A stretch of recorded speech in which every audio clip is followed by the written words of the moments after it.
Selamat siang saudara yang kekasih di dalam Kristus.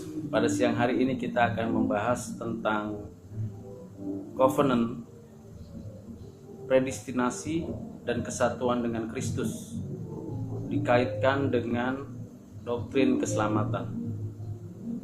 Allah telah menetapkan segala sesuatu di dalam kekekalan sebelum segala sesuatu ada, sebelum segala sesuatu berjalan di dalam ruang dan waktu. Dan Allah menciptakan segala sesuatu dari tidak ada menjadi ada, memeliharanya, dan sekaligus di dalam rencananya Allah menebus, menyelamatkan. Saudara yang kasih, ketetapan Allah di dalam kekekalan ada 3 bagian, yakni penciptaan, providensia, dan penebusan. Di dalam penciptaan Allah mencipta dengan kuasanya, dengan kasihnya, dengan firman-Nya. Dan segala sesuatu yang dicipta, semuanya, baik itu materi, baik itu makhluk hidup atau manusia, semuanya dengan tujuan untuk memuliakan dirinya. Dan seluruhnya di dalam satu sistem kehidupan yang dikendalikan, dikuasai, dimiliki oleh Allah sendiri. Dan Allah tidak pernah meninggalkan ciptaannya. Allah menjaga, Allah memelihara, dan Allah meneguhkan, menguatkan seluruh ciptaannya itu di dalam providensianya. Dengan kasihnya, anugerahnya, kekuatan darinya, seluruh ciptaan sungguh-sungguh boleh ada dan berlangsung sepanjang masa berdasarkan atas providensi Allah. Allah juga telah menebus. Penebusan Allah yang nyata di dalam kehidupan manusia dan alam semesta ini. Penebusan itu telah ditetapkan Allah, terlebih khusus di dalam konteks pemilihan umat Tuhan. Bahwa di dalam kekekalan Allah telah menetapkan siapa yang diselamatkan, siapa yang ditebus.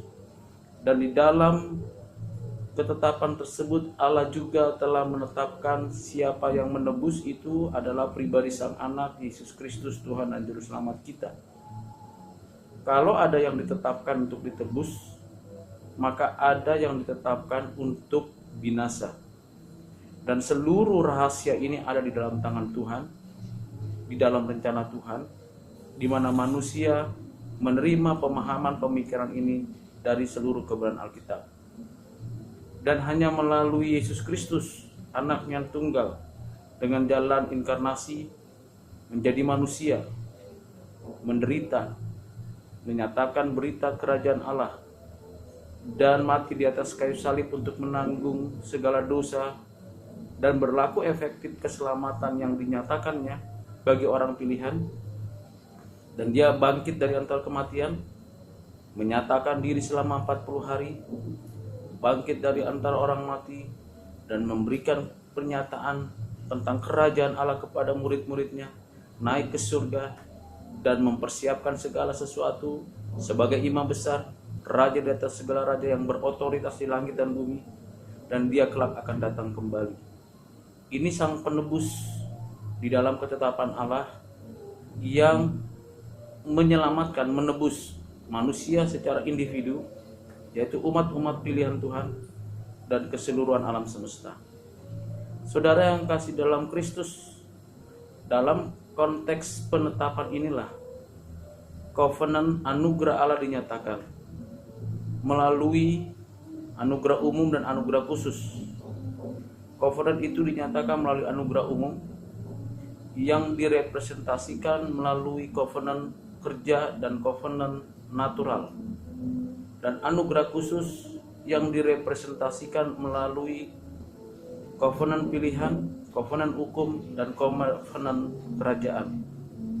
Covenant ini menunjukkan bahwa Allah adalah Allah yang hadir di tengah-tengah zaman, Allah yang tidak hanya transenden tetapi juga yang imanen, yang dapat dikenal oleh manusia, yang berjalan bersama dengan manusia di bumi ini, yang menyatakan rencana kehendaknya kepada manusia, bahwa Dia Allah yang kekal itu menyelamatkan umat pilihannya.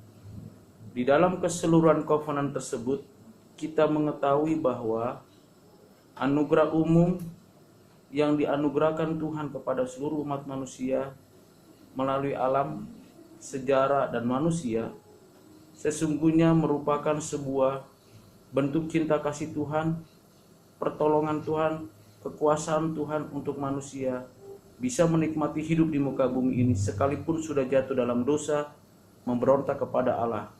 Dan seluruhnya itu ditunjukkan kepada Allah, kepada manusia, untuk Allah dimuliakan dan diagungkan, sekalipun di dalam kondisi manusia berdosa kepada Allah. Saudara yang kasih dalam Kristus, anugerah umum di dalam covenant-Nya, Allah menyatakan kebaikan-kebaikannya. Walaupun demikian, covenant tersebut tidak menyelamatkan manusia karena manusia gagal dan memberontak kepada Allah. Manusia dengan sengaja melawan Tuhan dan manusia meninggalkan Tuhan, melanggar perjanjian yang ditetapkan oleh Allah.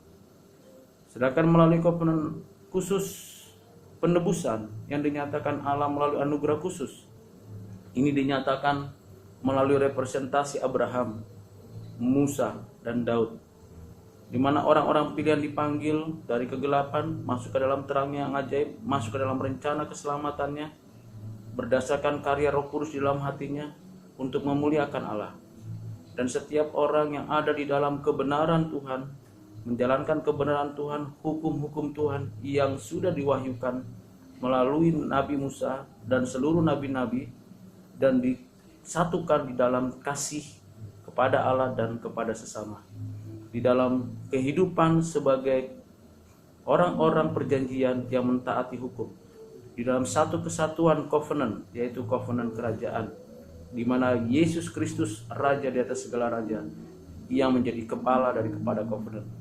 Seluruh covenant anugerah ini merujuk kepada covenant penebusan yang sepenuhnya digenapi hanya oleh Yesus Kristus Tuhan dan Juru Selamat.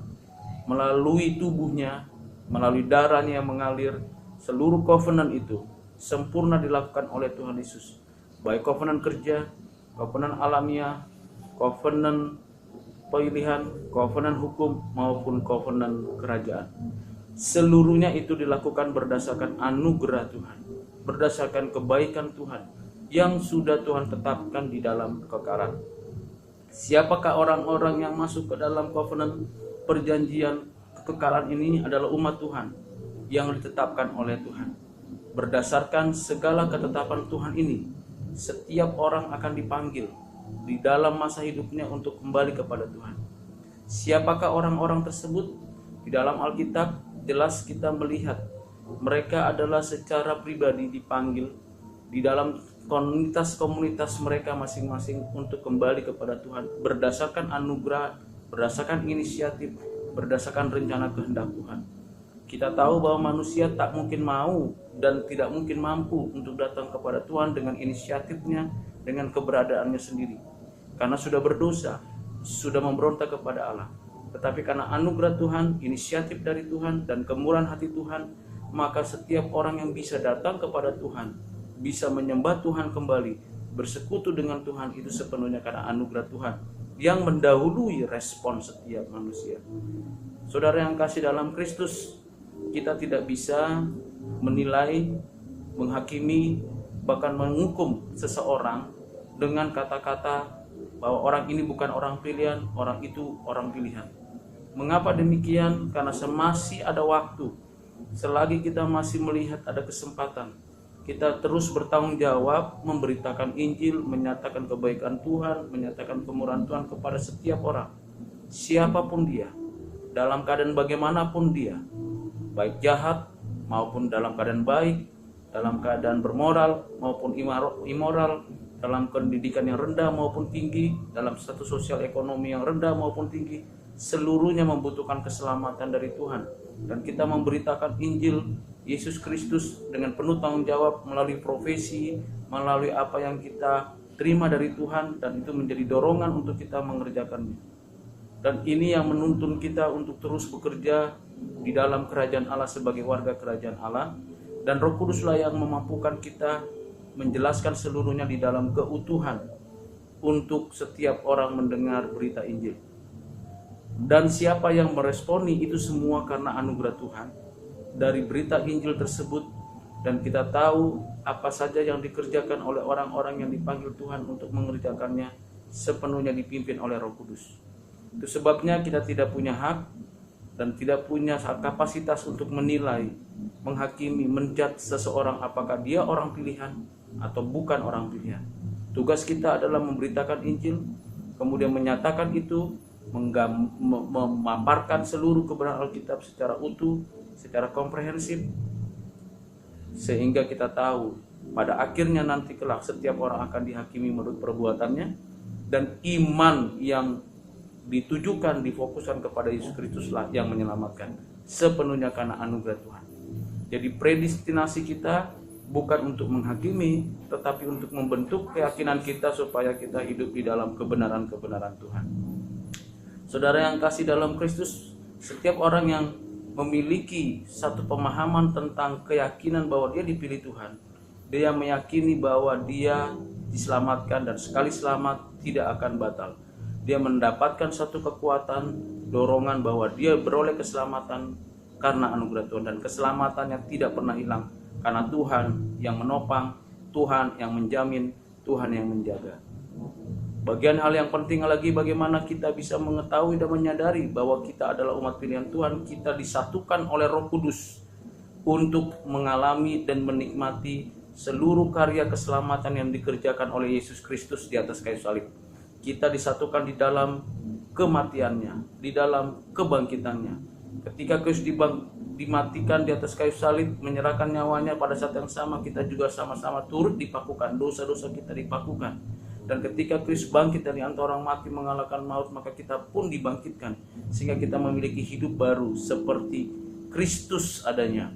Kesatuan kita dengan Kristus itu dikerjakan oleh Roh Kudus, dan Roh Kuduslah yang memberikan kepada kita pemahaman, pengertian, dan mengaplikasikan seluruh karya Kristus, baik yang sudah dikerjakan, dinyatakan dalam Perjanjian Lama maupun yang sudah dinyatakan, dijelaskan, dikatakan oleh Tuhan Yesus, diperbuat oleh Yesus dalam Perjanjian Baru.